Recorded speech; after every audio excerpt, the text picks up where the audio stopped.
Hello everyone, it's your favorite caffeinated person here to tell you about the Nintendo Switch. The Nintendo Switch, if you haven't heard about it yet, is a hybrid between a home console and a handheld.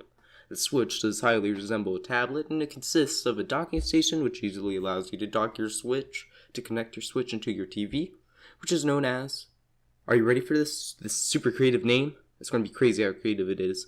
TV mode. Wow, isn't that creative? The Switch contains two controllers onto the side of the Switch, which are Joy-Cons.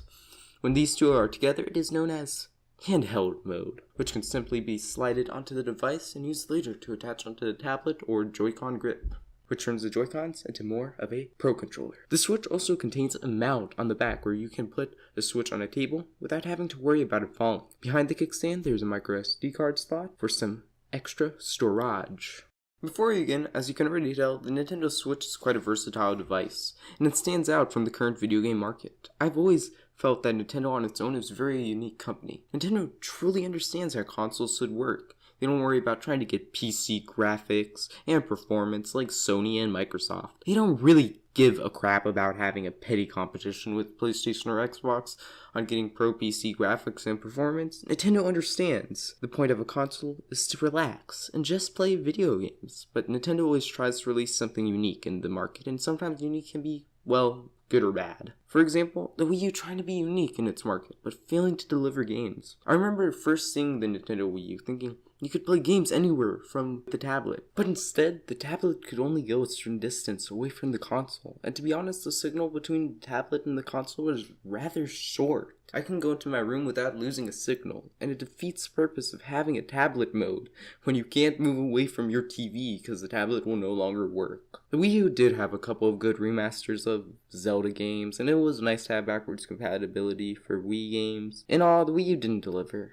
But then you look at consoles like the Wii and 3DS, they were both successes. I remember enjoying the hell out of Legend of Zelda Ocarina of Time, Kid Icarus, and especially Pokemon on the Nintendo 3DS. I do have some feelings that the Nintendo Switch, well, will exceed the expectations of many. To begin, the Nintendo Switch suggested price is $300, which was pretty nice considering current day consoles are a whopping goddamn $100 more.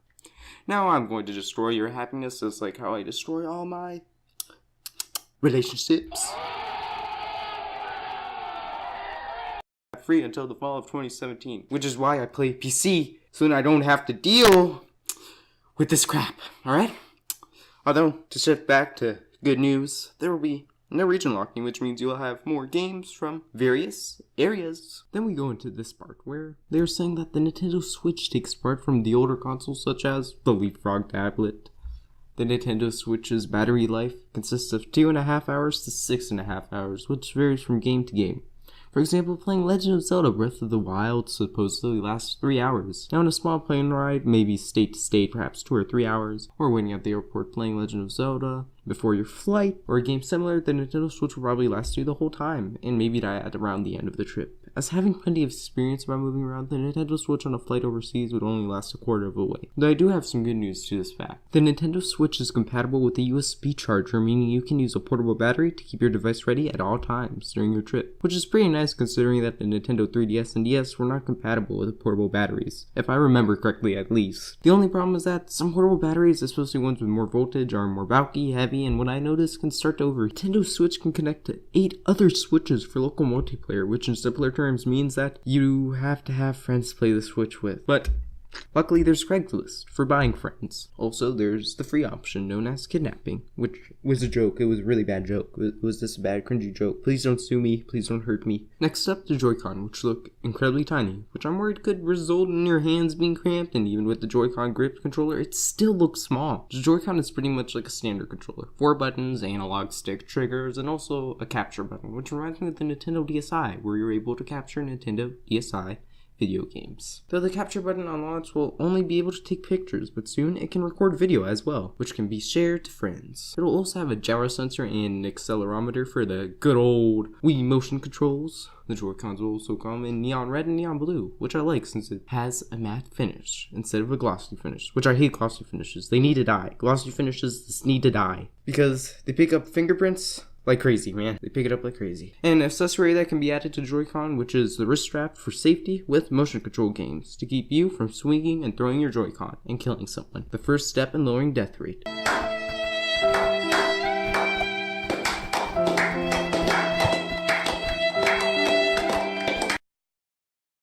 There's also going to be a new rumble technology with Joy-Con, or what Nintendo is calling it, the HD Rumble. Although I think it's more like, are you ready for it? Are you ready for it? The STD Rumble.